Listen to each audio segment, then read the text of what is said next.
आज काय विशेष या बातमीपत्रामध्ये सुरुवातीला आपण पाहणार आहोत आजच्या लक्षवेधी 3 महत्त्वाच्या बातम्या। पहिली लक्ष वेधून घेणारी बातमी नागपुरातून। औरंगजेबच्या कबरीवरून नागपूरमध्ये काल 2 गटात तणाव निर्माण झाला। या तणावादरम्यान दगडफेक आणि जाळपोळ झाली।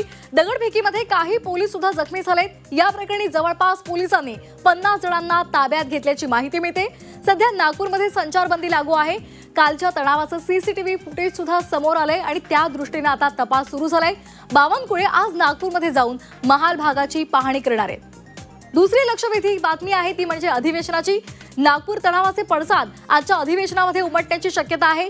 आज विरोधक सभागृहात नागपूरमधील तणावपूर्ण स्थिती संदर्भात सवाल उपस्थित करतील, तर नागपूरच्या स्थितीबाबतही मुख्यमंत्री निवेदन सादर करण्याची शक्यता आहे।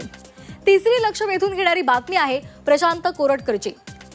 शिवछत्रपतींचा अवमान करणाऱ्या प्रशांत कोरटकरच्या जामीन अर्जावर आज निर्णय येण्याची शक्यता आहे। कोल्हापूर न्यायालयामध्ये काल सुनावणी झाली। या सुनावणीमध्ये दोन्ही बाजूंनी जोरदार युक्तिवाद झाला। यानंतर आज कोरटकरला जेल की बेल मिळणार या संदर्भातला निर्णय आज घोषित केला जाण्याची शक्यता आहे।